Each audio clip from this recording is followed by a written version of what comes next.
निकोलॉजी stay inspired पर आप सुन रहे हैं चाणक्य नीति विद नीरज पटेल। दोस्तों, आज मैं आपको सुनाऊंगा चाणक्य नीति का 12वां अध्याय। वह गृहस्थ भगवान की कृपा को पा चुका है, जिसके घर में आनंददायी वातावरण है, जिसके बच्चे गुणी हैं, जिसकी पत्नी मधुर वाणी बोलती है, जिसके पास अपनी जरूरतें पूरा करने के लिए पर्याप्त धन है, जो अपनी पत्नी से सुखपूर्ण संबंध रखता है, जिसके नौकर उसका कहा मानते हैं, जिसके घर में मेहमान का स्वागत किया जाता है, जिसके घर में मंगलदायी भगवान की पूजा रोज की जाती है, जहां स्वाद भरा भोजन और पान किया जाता है, जिसे भगवान के भक्तों की संगति में आनंद आता है, जो एक संकट का सामना करने वाले ब्राह्मण को भक्ति भाव से अल्प दान देता है, उसे बदले में विपुल लाभ होता है। वे लोग जो इस दुनिया में सुखी हैं, जो अपने संबंधियों के प्रति उदार हैं, अनजाने लोगों के प्रति अच्छे रहते हैं, अच्छे लोगों के प्रति प्रेम भाव रखते हैं, नीच लोगों से धृष्टतापूर्ण व्यवहार करते हैं, विद्वानों से कुछ नहीं छुपाते, दुश्मनों के सामने साहस दिखाते हैं, बड़ों के प्रति विनम्र और पत्नी के प्रति सख्त हैं।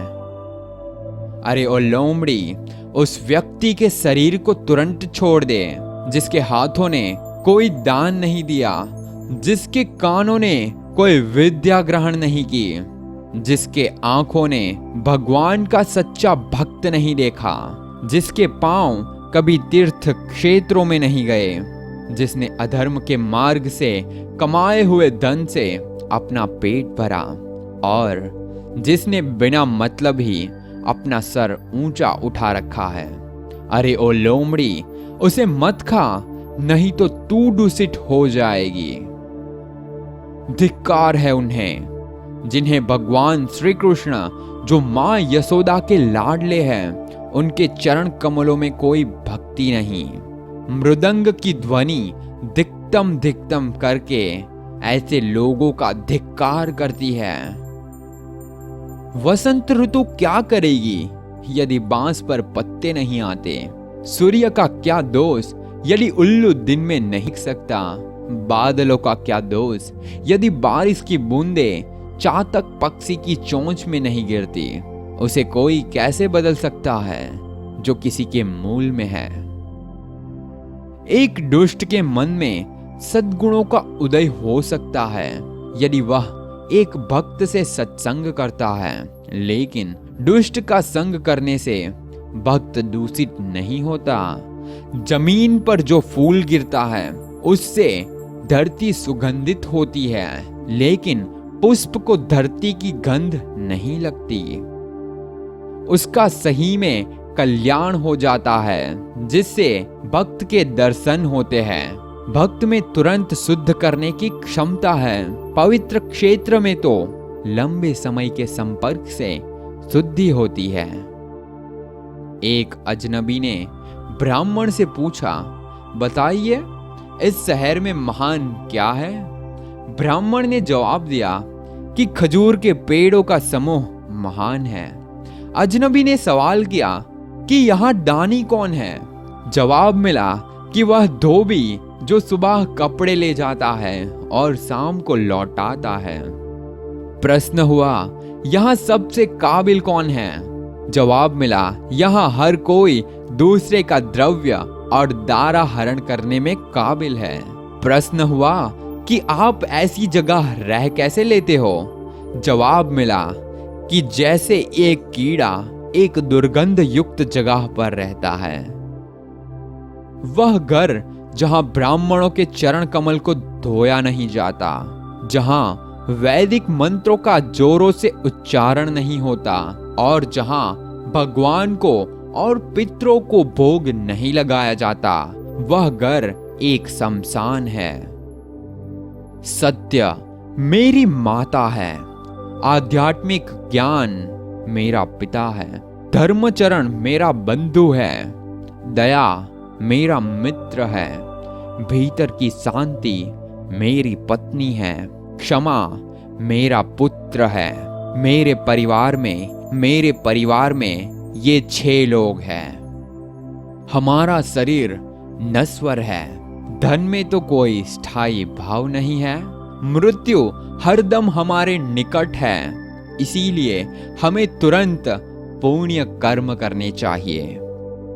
ब्राह्मण को स्वादिष्ट भोजन में आनंद आता है, गायों को ताजी कोमल घास खाने में, पत्नी को पति के सानिध्य में, क्षत्रियों को युद्ध में आनंद आता है।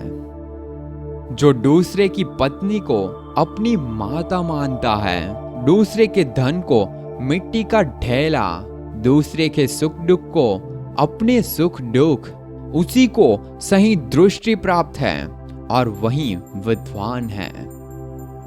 भगवान राम में ये सब गुण हैं। सद्गुणों में प्रीति, मीठे वचन, दान देने की तीव्र इच्छा शक्ति, मित्रों के साथ कपट रहित व्यवहार, गुरु की उपस्थिति में विनम्रता, मन की गहरी शांति, शुद्ध आचरण, शास्त्र के ज्ञान की अनुभूति, रूप की सुंदरता, भगवान की भक्ति। कल्पतरू तो एक लकड़ी ही है, सुवर्ण का सुमेर पर्वत तो निछल्ल है, चिंतामणि तो एक पत्थर है, सूर्य में ताप है, चंद्रमा तो घटता बढ़ता रहता है, अमर्याद समुद्र तो खारा है, कामदेव का तो शरीर ही जल गया है, महाराज बलि तो राक्षस कुल में पैदा हुए, कामधेनु तो पशु ही है, भगवान राम के समान कौन है। विद्या सफर में हमारा मित्र है, पत्नी घर पर मित्र है, औषधि बीमार व्यक्ति की मित्र है, मरते वक्त तो पुण्य कर्म ही मित्र है। राज परिवारों से शिष्टाचार सीखे, पंडितों से बोलने की कला सीखे, जुआरियों से झूठ बोलना सीखे, एक औरत से छल सीखे।